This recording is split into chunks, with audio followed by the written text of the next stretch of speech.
Hi, Kestrel. Captain No Ass. Captain Noas. Hey, Matt.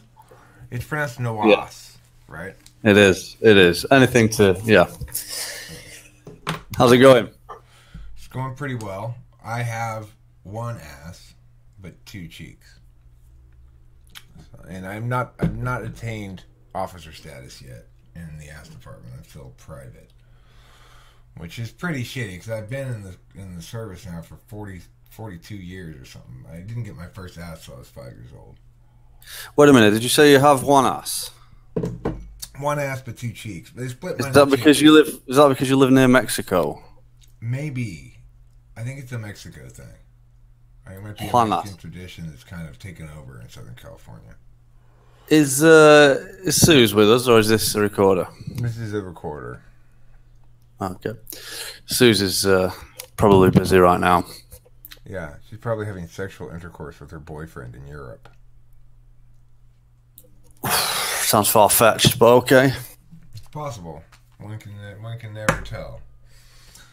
Europe's a pretty big place, Kester. I don't know if you've ever been there, but it's made up of 2, 3, 4, I don't know, maybe 5 countries. So that's pretty big.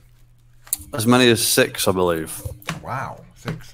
Let's see here: France, England, Germany, other France, and Spain. That's all I can think of. And Scotland. Oh yeah, And in Australia. Ireland. In Australia, there you go. That's it. That's 7. That's all Yeah. I know. France And Russia. Russia's always trying to get in there. Well, that's not part of Europe though. That's part of India. It wants to be. India. It wants to be. The European. It's a European. Is an expansionist ideology. It's the Let's look at the Eurovision. It's the Indian subcontinent of the steppes. I think that's fair to say. If the steppes had an Indian subcontinent, it would be Russia. The steppes. What do you mean? Steppes, not STEPS. Okay. Still not sure what that is, but okay. It's like a large field. A lot of grass and stuff. It's a very deceiving nomenclature for that kind of thing, isn't it? Yeah, well, because it sounds like STEPS, but, you know, for those of us who are in the know, we know. And those who don't I think know, I probably that's how do. we separate them from us. That's how we can tell. You're in the know now, so you're safe.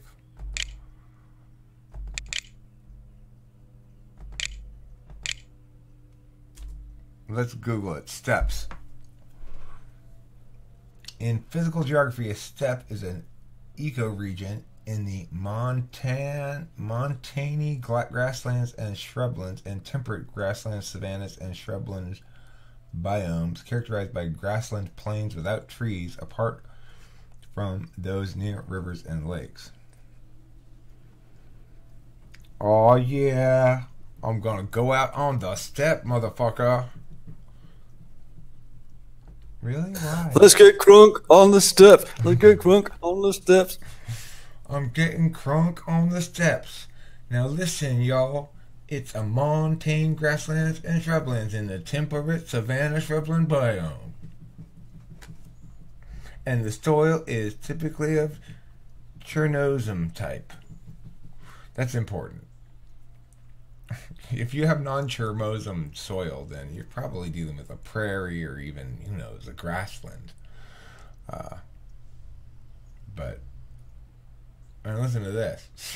Potential evapotranspiration. Evapotranspiration.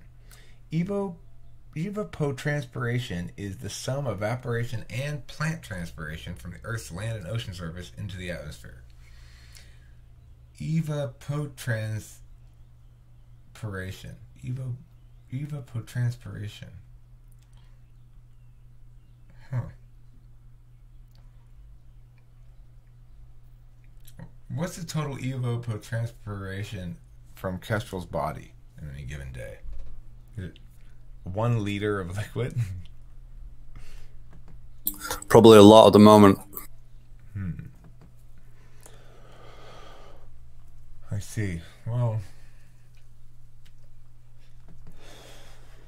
if you love giving off liquids to the atmosphere, you're going to love evapotranspiration.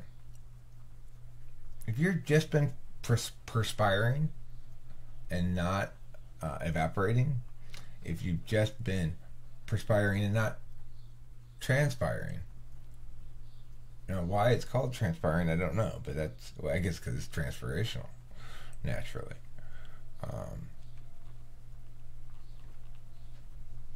Duh, Eric.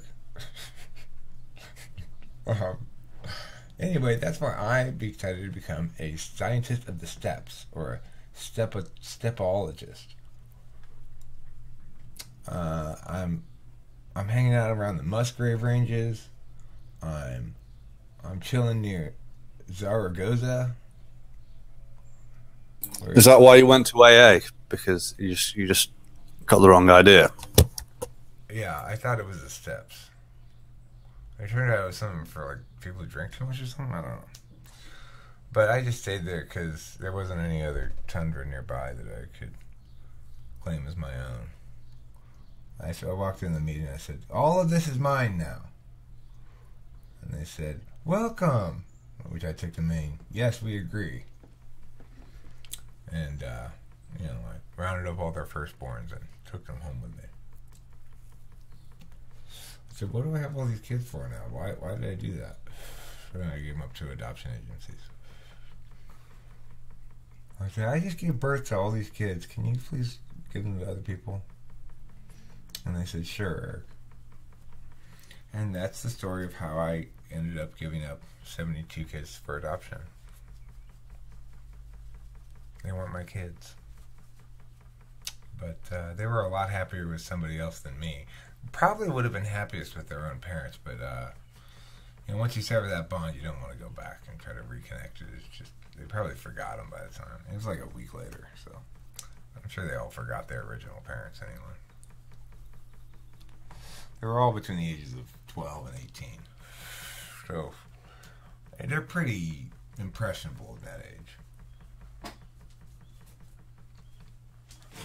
Foster care, I said, no. You're not going to put this kid in foster care. You're going to buy him, and you're going to keep him in a cage, or you're going to send him down to you're going to put him down. I mean, I can't hold these things here for adoption forever. And, yes, there is a rehoming fee. It's quite substantial. Well, you said you wanted a kid. What do you mean 18's not a kid? Still a kid. Kid-ish. Okay, you want a 17-year-old? And you got 1 year of minordom. Is that what you're looking for? You got some sort of perverted fantasy? Not my business, but fine. Here, take a 16-year-old. I said, what do you mean it's still too old? What are you trying to do with these things anyway? Well, that's not perverted here. So. Oh, it's not? Okay. Well, I don't know what this adoptive couple is. Just this guy with the bloodshot eyes and a desperate kind of rat-like mouth movement to him. Did you hear about this court case? It's been going on for two and a half years. I remember, actually, I think I may have donated some money to it, but what happened was, it was sort of in the early days of the later days, I might say, of the men's rights thing coming around, and I don't know if you've heard of the honey badgers, like female men's rights activists. They went to This sounds sexy. a comic. They're not that sexy, but they went to a comic convention in Canada, and because they had a poster up that was saying Gamergate, and there was some other charges alleged at them, they were forced to leave. Do you remember Gamergate? Hashtag Gamergate. Okay, Gamergate is this thing that happened a few years ago. It's a big thing on Twitter. In video games, what sparked it off? It had been going on for a while because there'd been some suspicion that gaming journalists were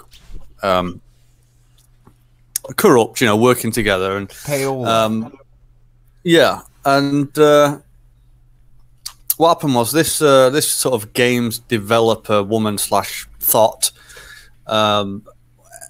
was found to be sleeping with journalists, and they were giving her good reviews. That was one element of it, but overall, what came out was that there was an email. What do you call it? An email list that gaming journalists were using to sort of put narratives out there. Do you know what I mean? Like discuss the way that they were going to review things and collude. Yeah, they were colluding, and that all came out. And then Anita Sarkeesian. Do you know Anita Sarkeesian?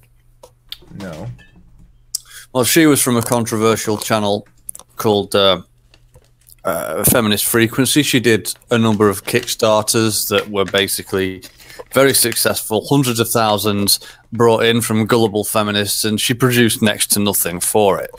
That tends to be the way things work with liberal artist Kickstarters, but nevertheless, she chimed in on Gamergate. Oh, it's all misogyny. People are hating on women. Blah blah blah. And that was Gamergate. The mainstream sort of went against it. It was a people's revolt, you know, a customer revolt. There's a new thing called Comicsgate, where similar things happen. What you Marvel and DC have been taken over by, well, Marvel more than DC, but DC still do it. They've been taken over by far left SJWs, and they're producing a lot of crap, you know, a lot of crap comics. Like, it's ridiculous. If you actually ever want to look at like what they're producing these days, check out a video on Comicsgate. The quality of it is absolute shite.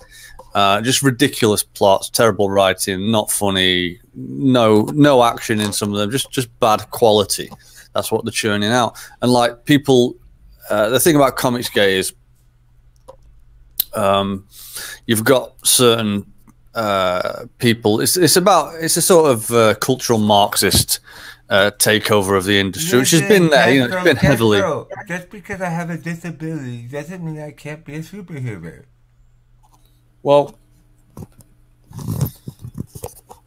I'm in favor of diversifying. I've got a mouthful of fucking rap. Hang on.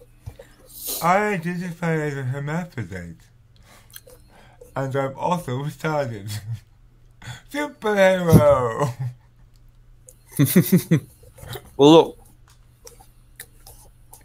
Carry on with that, because if you ever wanted a job at Marvel and DC, that's going to put you in really good standing, because you get these people who say they're trans and they've not got anything behind them, any kind of successful work or critical acclaim, and they just go up and start fucking writing Superman or Wonder Woman or some shit.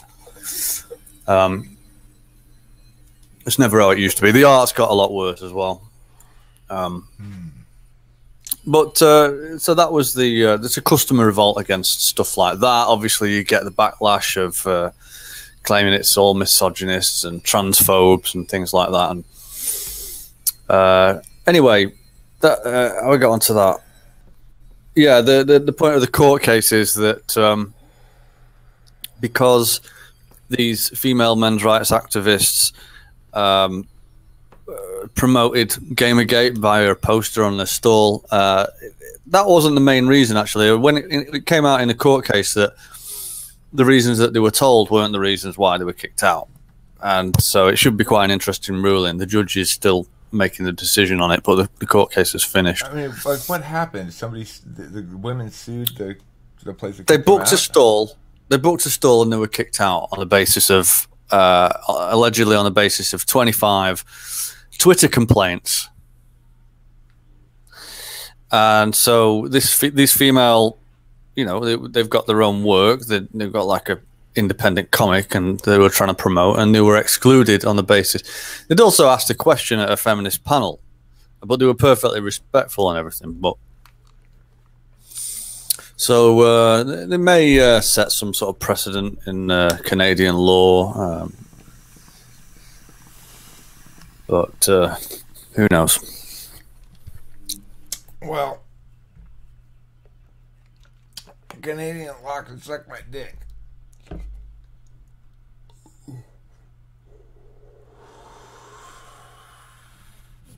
It's absurd to try to mandate to people that they have to lie, which is what their forced pronoun law is, basically. You must lie. I don't perceive you as female, but you must refer to her as female anyway, using female pronouns. But I don't perceive her as that way. So why should I be compelled to lie? Do I no longer have choice to perceive things how I perceive them? Just because you got hair and tits now doesn't make you a chick, dude.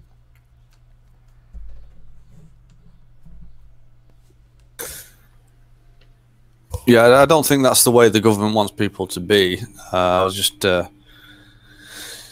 musing to myself before about how it's a little bit absurd that the education system, and I'm sure you've got no end of complaints with the education system, but it doesn't teach you how can an education system not first of all teach you your rights,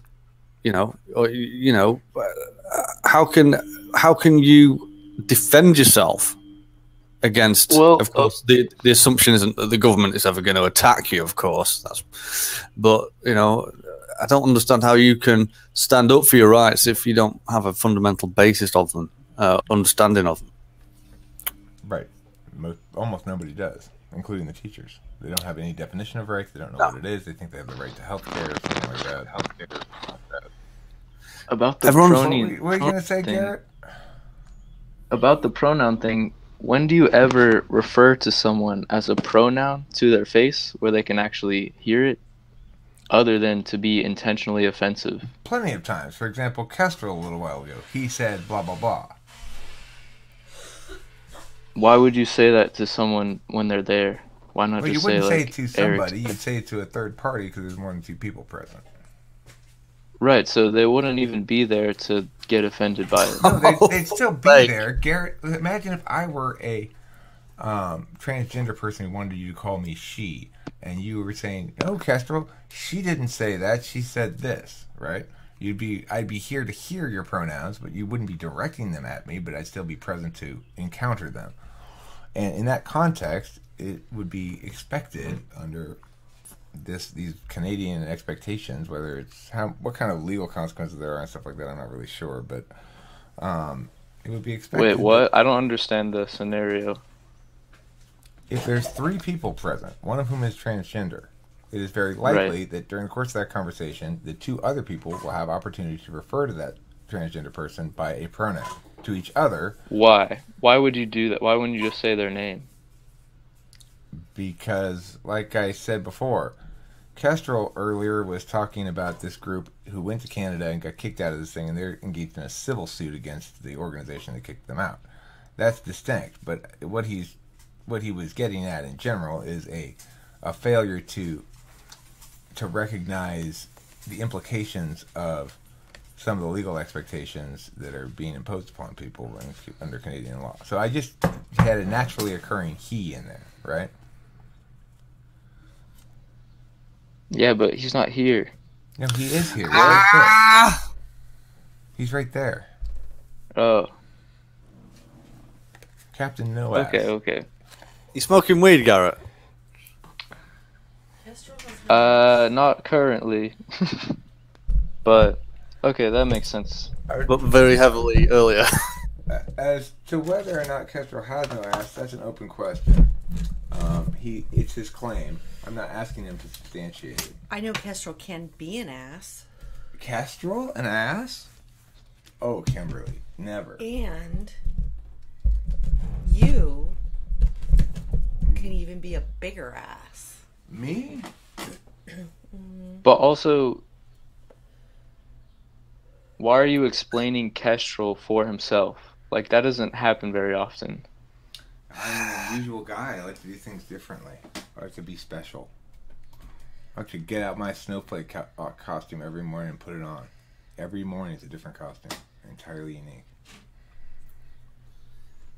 I think when you're hanging out with extroverts for a while, you get used to the reiteration of information.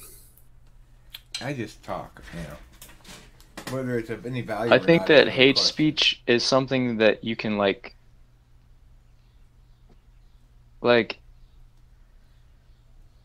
if you accidentally say it, I don't think someone's going to like call that hate speech. I think they're more putting the law in Well, let's say there it in actually case is hate someone speech. like intentionally does it Let's say it like actually to is hate someone's speech. face. Let's say it actually is hate speech, and I'm hating on you and saying you are inferior to me because you are a different race or gender or something like that. It's still an argument. Why shouldn't I be able to make that argument?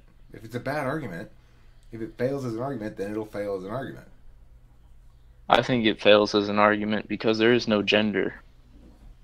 Well, of course there is. After all, if No. you're going to identify as something other than one of the two genders, it's referential to those two genders and distinct from that. Why do I have to identify as a gender? You don't. But you'll have one regardless, because I will perceive you as male. Yeah, but that doesn't mean I am male. No, You perceive me as that's fine. I'm not saying you have to perceive yourself as anything, or you have to agree that you are anything.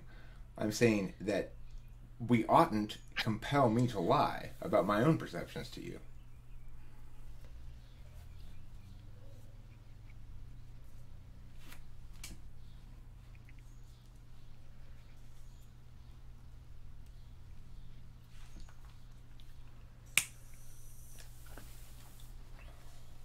all right.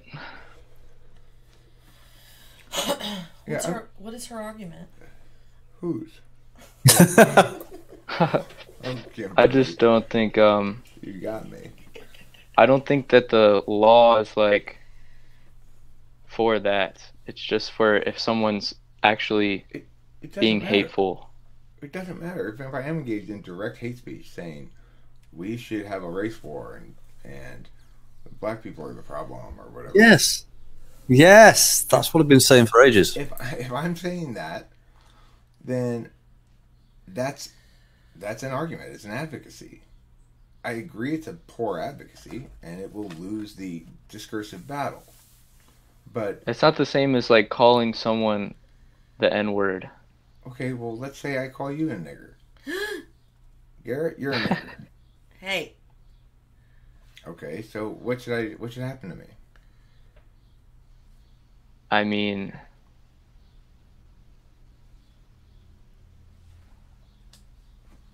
I don't take offense to that, but like that can actually hurt someone. Okay, well, so And- people don't have a right to not be offended. People have a right to express themselves. It's not like they're offended. Okay, well, people It's hurt like each other's feelings if you a lot. call someone that, it puts them down. No, It's why like shouldn't adultery be illegal? That's much more painful than calling somebody a racial slur.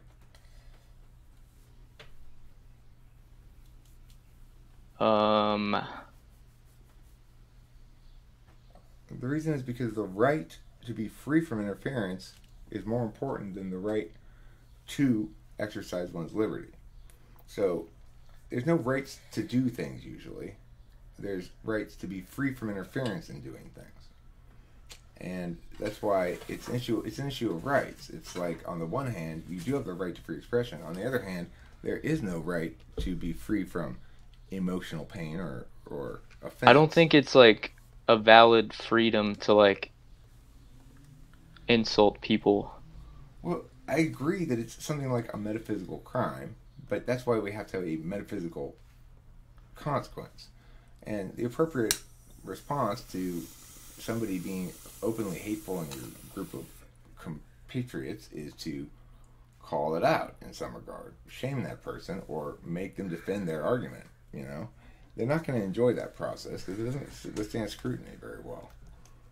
So, as a consequence, that's, you know, it's like if somebody's bullying somebody verbally at school, then that individual needs to be metaphysically experience justice in a similar fashion. They need to be shamed. They need to be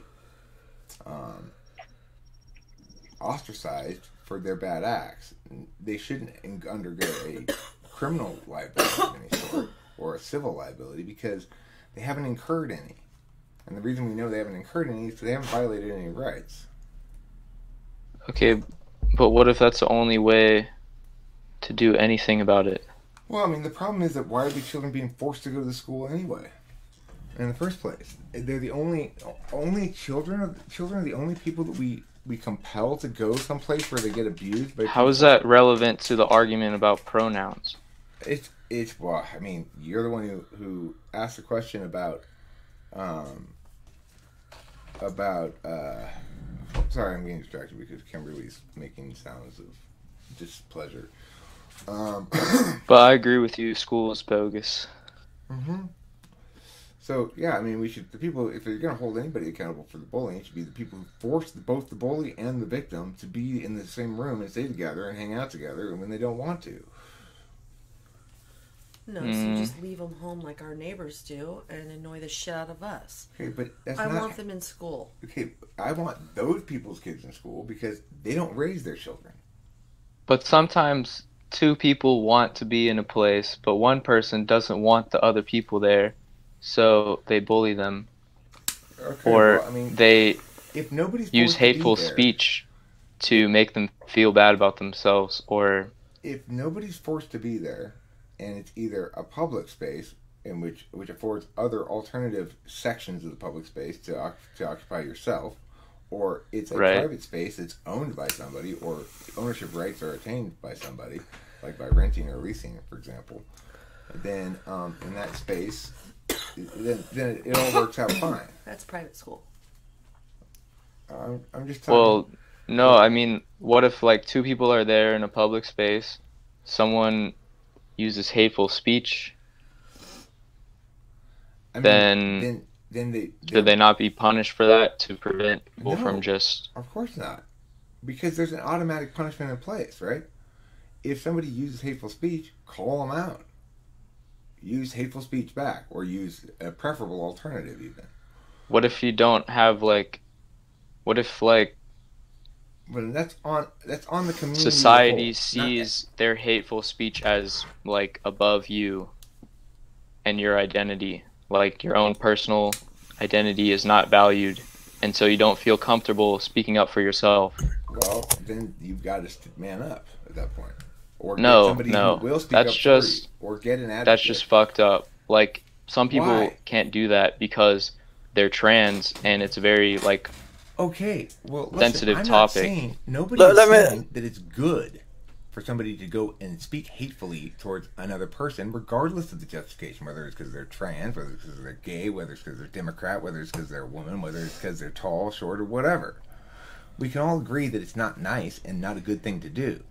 The question is, do we want to empower some third party to determine when our free expression, our honest expression of our perceptions, regardless of how wrong or hateful they may be, becomes a criminal liability, even though it's not transgressed against any right to be free from interference?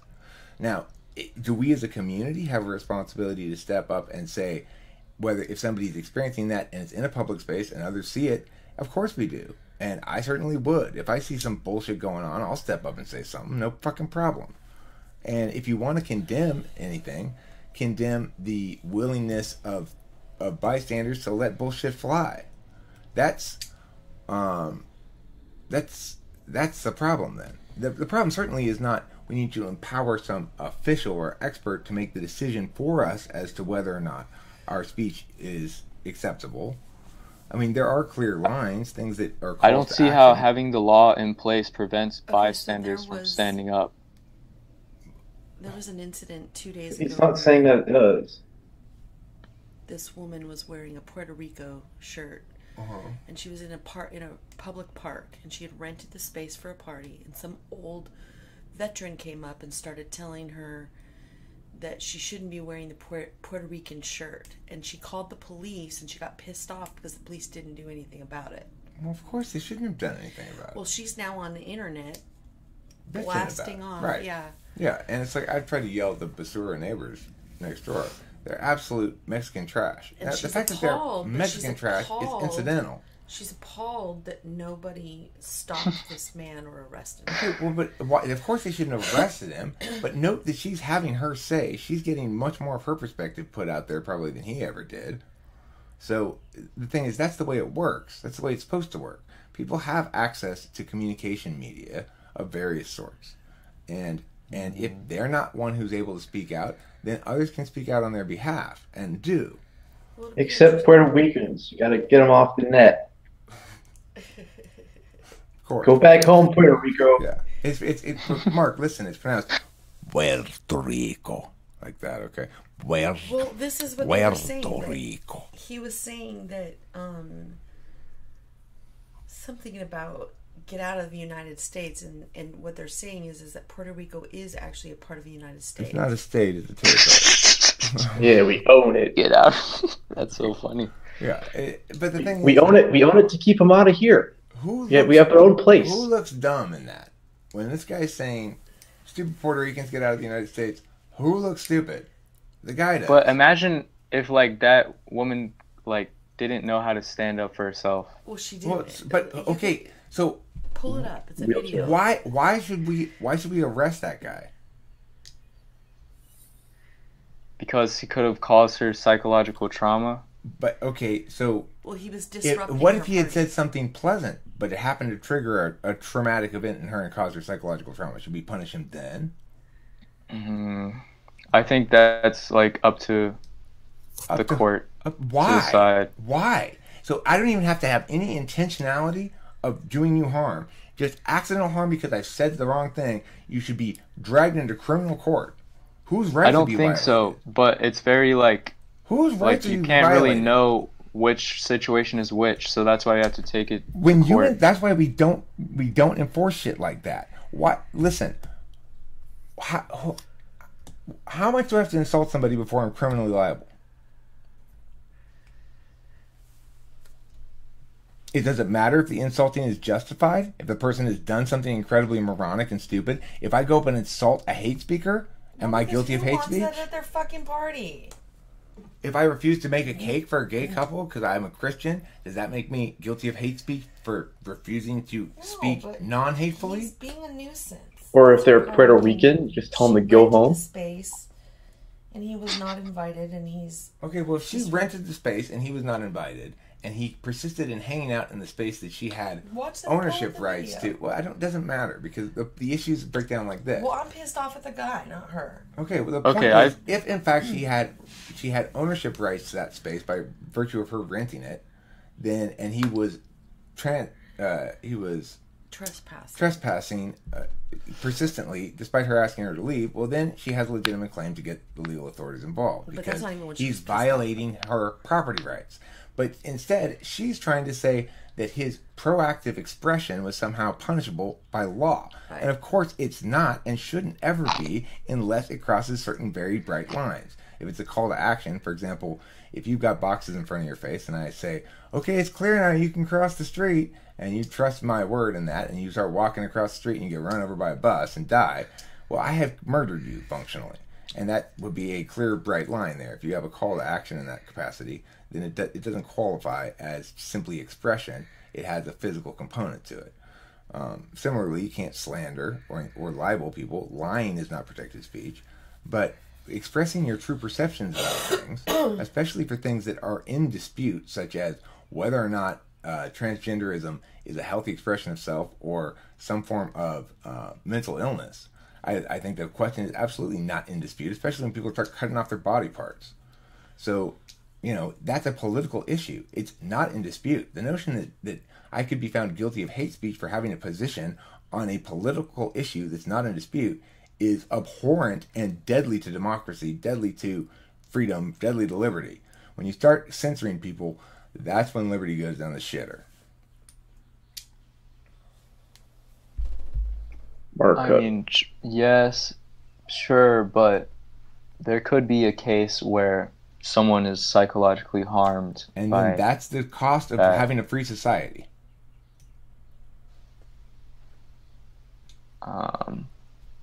Because, believe me, there'll be much greater harm done if we try to police that shit. And then we won't have a free society, and lots of people will be harmed. remember, the harm's done to people who are punished. But the reason that the harm is being too. done is because society is not allowing the person to be who they want to be. So That, therefore, society's not How free. can you possibly make that claim? How can you possibly make the claim that society is not allowing people to be transgender? I mean, society, like certain people in society, nobody. Do not want individuals them. don't have to approve of it. Nobody is oppressing them. Nobody is preventing them from expressing themselves, even though some of us think not it's stupid. physically, but psychologically, yes. Okay, fine. So why does that justify them physically oppressing us?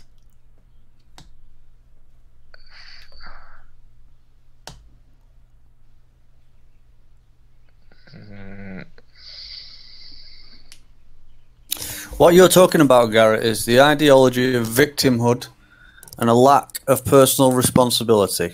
That is where you're coming from right now. I understand it because I had that for years. You believe that it's possible for somebody to become psychologically damaged by somebody saying something to you.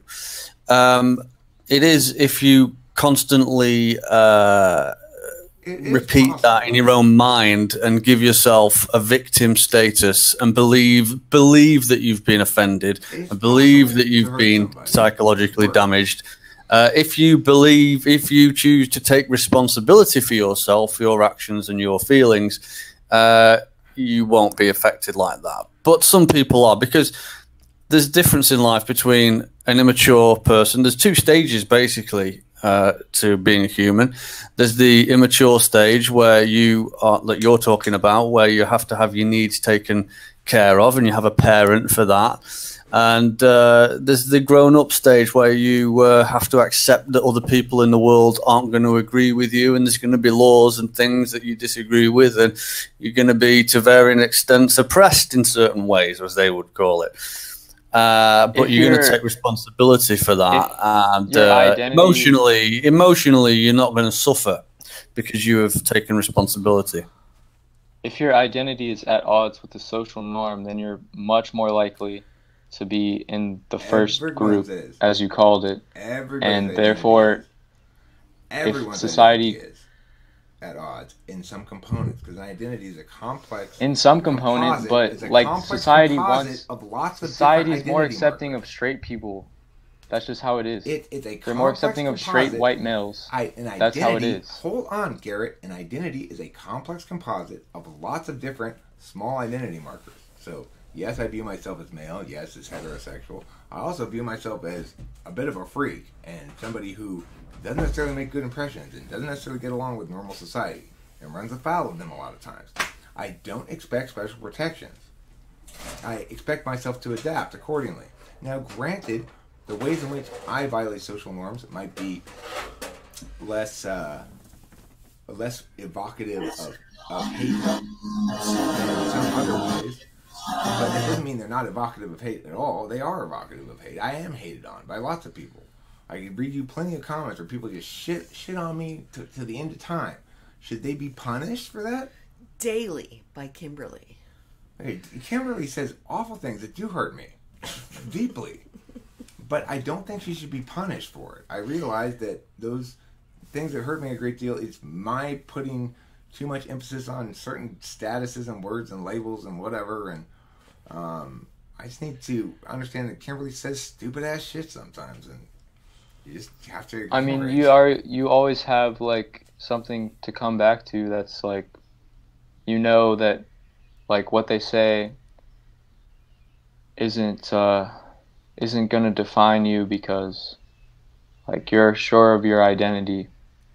Okay, well, and that's part of everybody's developmental process is to. Yes, and it's very hard to get past that when you're trans. Look, I didn't have an easy time of it in high school or middle school, really. I was fairly well bullied. Imagine if you were trans. Okay, I know. But the point is, while I think it's atrocious that we force young people to go to these places where they don't want to be, I think that's absolutely appalling, and I acknowledge that bullying is going to be an inevitable, unavoidable consequence of the fact that we're forcing people against their will to go a place for no reason. I still don't think that people should be punished for offensive things or feeling hurting words. And the reason is because feelings are subjective. So hurting them, the damage done to them, is also subjective. I could say I was harmed a great deal emotionally by this comment. Maybe I wasn't harmed at all. Maybe I'm an ENTP trans person and that shit just rolls off my back. Who knows? The thing is, it's subjective. We have no objective calculus to determine whether or not your feelings were actually hurt or how much they were hurt. So there's no way to determine proportionality in the punishment phase of things. Additionally, what you call hate speech, I might call a political position. So we have no way of distinguishing between hate speech and political positions. And lastly, if we allow ourselves to have physical punishments for metaphysical harms done, then we're missing the point entirely because no rights were violated. So the only kind of harms that should be imposed as a consequence are equivalently rights violation-free harms, such as shaming. The line between the physical and the metaphysical is very thin because It's not. It's clear and bright. depression and suicide. Okay, well, that's a physical action. If you think that physical action can be linked causally to the fact that one person said one thing, you're insane. Because somebody doesn't. I think that your psychological state doesn't go is from perfectly intertwined happy, with. Somebody doesn't go from perfectly happy to suicidal over the course of one sentence. I mean, they don't go from perfectly happy, but it does. When you're depressed and someone says something, can I agree. People lead shouldn't say to things like that. worse And off I depression. agree people shouldn't say things like that, and that in theory, even saying something like that could trigger a suicide. That doesn't change what I'm saying at all. If the person is directly advocating the person kill themselves, saying you should kill yourself, and really, then it starts to be kind of a blurry line, but because it's a call to action. But see, that's the thing. The distinction is pretty clear cut. It's not that blurry. It's like if it's a call to action, it's a call to action. If it's not, it's not. If it's libel or slander, it's libel or slander. If it's not, it's not. And the thing is, first of all, how is this an actual problem? Do you have any inherency? Are there people going around and doing what that guy did to the Puerto Rican lady very often? I don't think so, because every time it happens, you seem to find out about it on the internet, or at least instances that have any juice to them. They get a lot of play, right? And you don't hear about them very often. I think most people are quite pleasant to one another. And the fact that somebody occasionally is unpleasant doesn't mean we should fucking put them in jail. Yeah, because how many parents would be put in jail? I don't know, for saying what, like you Just kids for when you're raising your kids, you know what I'm saying? Like, so many people claim that their parents emotionally destroyed them or whatever, then what are all these kids going to go back and put their parents in Well, that's jail? different though, because then parents are supposed to provide an environment where you can grow and learn to take responsibility for yourself. I agree. The parents ought to provide that, But many parents don't. Many children start out damaged not because of what happens to them starting in elementary or middle school. It starts out in the home. right. Well, you had a lot of experience with that, Yes. so that resonates with you. I didn't have that experience, but the thing is, regardless, What are you talking about? Your let's parents not are include. I didn't have whack too. No, I was very well loved. A little too well loved. Okay, but I didn't experience the horrible childhood that you That's did. not what I'm talking about. I'm talking about that. It doesn't mean that they were perfect. They were. The outside world was imperfect. But yeah, my parents were pretty much perfect. I had a very idyllic childhood. Regardless, let's not include parents. That complicates the matter. Let's just talk about people, individuals out in the world. I was just saying that. These people who were being used as an example, although it seems that Garrett's left now. I don't know if he's the guest. Let's just come in. But trans people, depressed people, these are all people that are fundamentally affected by the problem that from the attitude that he's coming from in the first place. The problem of the lack of taking responsibility for yourself, the problem of not accepting oneself or reality. Trans people seem to be afflicted by some sort of denial of their own biology. Depressed people are just constantly thinking about themselves all the time and woe is me and the problem that they've got and how hard things are for them. The thing is, I don't feel like depressed people are just being self-indulgent. I think that they have legitimately debilitating emotional state. I have never really experienced it myself, but I've heard enough people tell me that it changes who you are. But the thing is, and I'm not necessarily even saying that trans people. I have yet to hear any argument that proves to me that it's anything other than self-centeredness and an over focus on the self. It could be something to the point of morose rumination and worrying, which it could be legitimate handicaps oneself because they don't look further than their own life and their own what they've got. When they do start to do so, then the depression is necessarily removed, okay, because because sometimes you can't get away from your personal experience. Like if I were to die right now suddenly, probably Kimberly would be depressed for quite some time. I would imagine. I would hope so. Well, that's no. I mean, it depends what you mean. If you're talking about if she would be upset and grieving, I don't agree with. Like I find this a lot when I have this debate. Everyone likes to conflate grief with depression.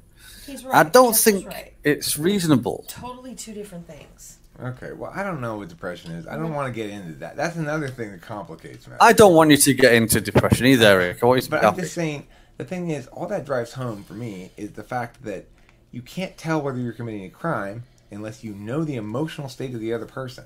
So I might make a harmless joke about, let me off at the women lingerie floor in the elevator and have a feminist professor in the elevator with me, and she freaked the fuck out, and all of a sudden I'm guilty of a hate crime. I might make the same harmless joke in a different elevator, and nobody's bothered at all. Everybody giggles, so there's no harm, no foul. If I steal from you, there's a harm and a foul no matter what. That's the difference, right? It doesn't matter on the hearer's emotional state. It doesn't depend on that. It's an actual transgression. Whether or not I transgress in Garrett's world of policing language is contingent upon the other party's emotional state. And we can't know that, so it can't possibly be a crime.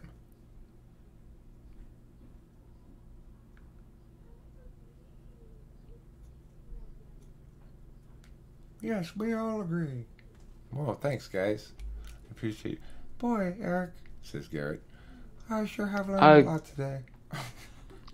I agree with that, but some people are like being intentionally hateful. Some they're called bad people, and we should shame them for their bad behavior.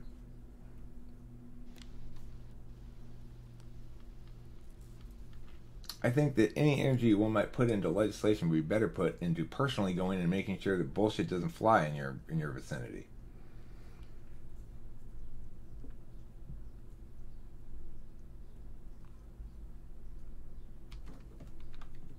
And as always with these sort of law things, it's like it seems like the worst advocates for it are not even the people themselves.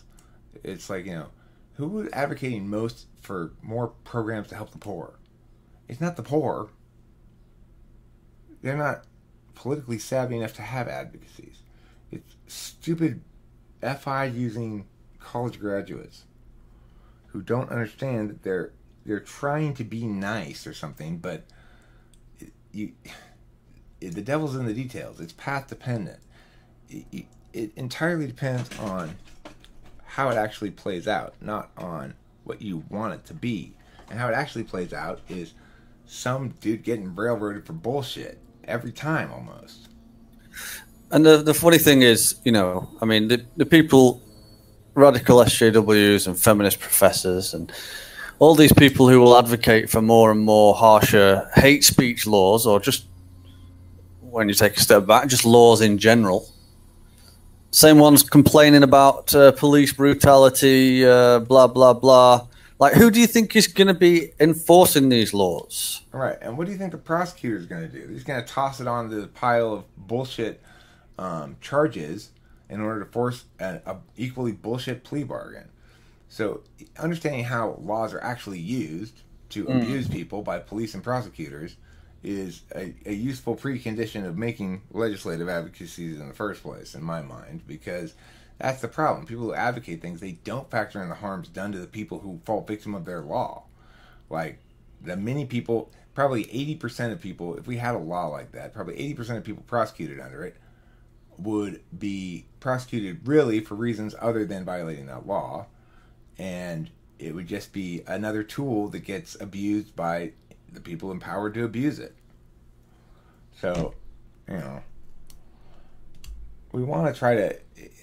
I'm with Castro about the education thing. The best thing we could do as a society, if we're going to educate children en masse like we do, is start with a discussion of rights. Explain to them what it means to be a human being. You were born owning your own body. Some people will try to tell you otherwise. They are deceitful, they are lying to you, and they are wrong. Except Jesus.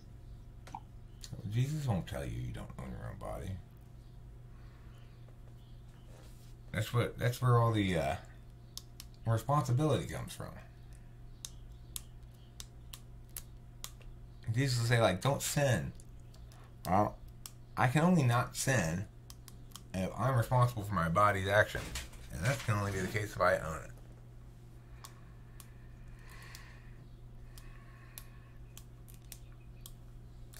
But everything I do is part of God's plan, so it's always good every time I do anything.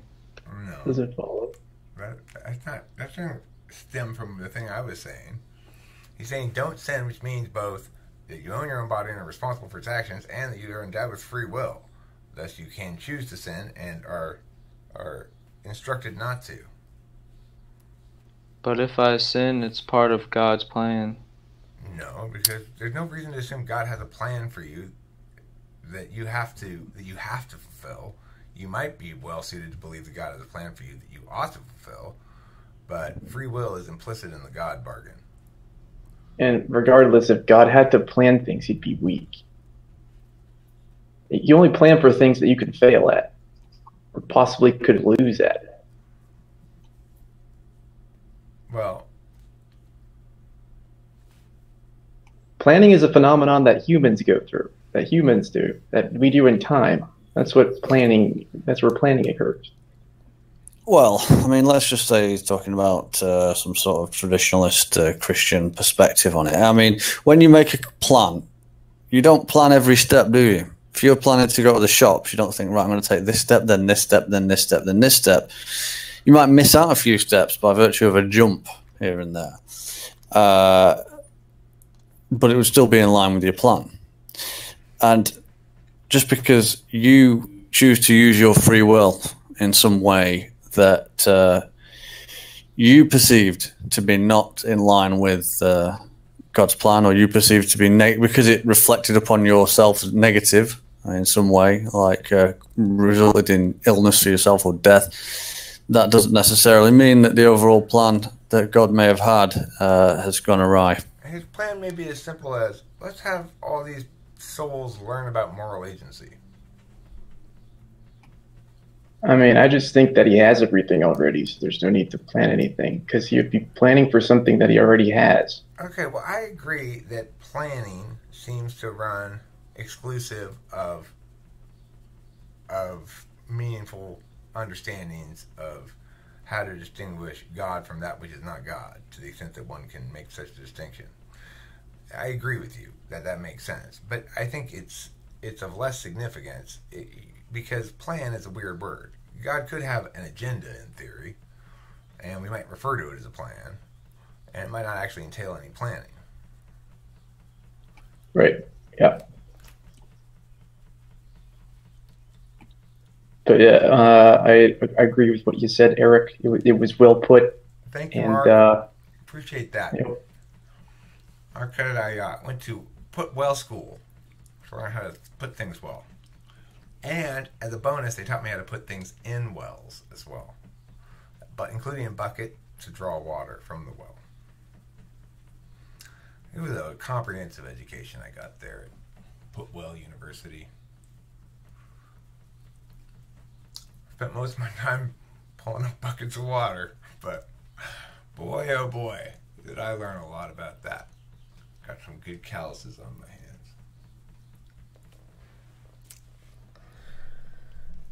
Anyhow, any last thoughts on this whole talk of oppression and free will and God and poop and stuff like that? Puerto Ricans should go back to Puerto Rico and eat more cheese. I agree with the latter part especially. Remember, friends, though, don't be offended by Mark's gringo accent. I will say it for you properly so you can know. With queso. Oh, it's not video, is it? Oh, yeah. Oh, you video raped us again. I do that a lot. I just whip it out and all of a sudden it's in your mouth, deep. Stab in the back of your throat. And you're like, I can't take any more of it. Take it all. And then you're like, oh shit, you filmed that? It was so messy though. Anyway, thanks for watching. Don't forget to eat plenty of cheese, like Mark said. And the correct pronunciation is Puerto Rico. It's a land of grapefruit flavor, my friends. It's true. If you want to know how to make love to a beautiful woman, just come to Puerto Rico. That's all we do here. Constantly.